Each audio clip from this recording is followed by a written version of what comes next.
L'apparence, la texture, le crépitement même de la friture dans la poêle, tout y est. Et pourtant, cette viande n'est pas une viande. Un faux steak qui a de bonnes chances de s'installer dans nos assiettes dans les prochaines années. Ça va être bon, juteux.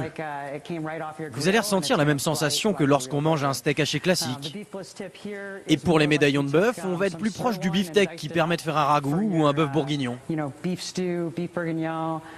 Et après 4 minutes de cuisson, voilà le résultat. Un produit composé de filaments, des faux muscles qui se détachent comme s'il s'agissait d'un vrai steak de bœuf. Le secret de cette réussite est l'œuvre de ce Canadien. C'est lui qui l'a inventé. Le procédé reste confidentiel, mais il a accepté de nous en parler. Il est le seul au monde à proposer une viande faite de protéines végétales et qui contient ces fameux filaments. Nous, on peut créer différentes textures selon ce qu'on veut et différentes fibres selon la longueur de la cuisson. La vache ou le bœuf, c'est quand même 14 mois pour donner des muscles. Et nous, on le fait en 1 heure. Un composé végétal précuit qui fait fureur aux rayons surgelés des grandes chaînes de supermarchés américaines. La société Dive pèse 100 millions d'euros de chiffre d'affaires par an et propose aussi du poisson sans poisson ou des ailes de poulet sans poulet. Ça marche énormément. On produit présentement près de 50 000 kilos par jour.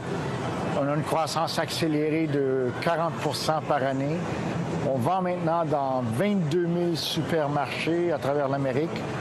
Aux États-Unis, 80% des acheteurs ne sont pas végétariens. Ces viandes alternatives sont en train de révolutionner le marché.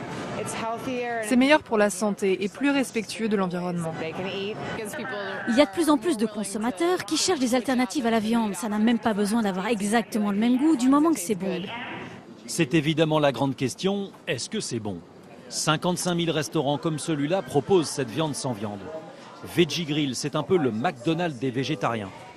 Les cartes sont élaborées à 50% avec ces produits. Nous les avons testés. Donc ça, c'est le hamburger. Sans viande. La viande sans viande. Du steak haché sans steak haché. Un petit goût de grill. Ah, il y a un goût de grill. Ça ressemble vraiment.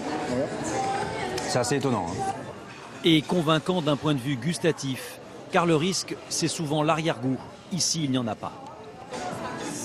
Il y a de la consistance, on mastique, on a vraiment l'impression qu'il y a de la viande. Exactement. Ces plats vendus moins de 10 € ne contiennent ni antibiotiques, ni hormones, ni OGM. Et c'est le grand argument des défenseurs d'une cuisine alternative. Il faut changer la nourriture pour préserver la planète. Cette entreprise d'un nouveau genre est une sorte de start-up laboratoire cuisine.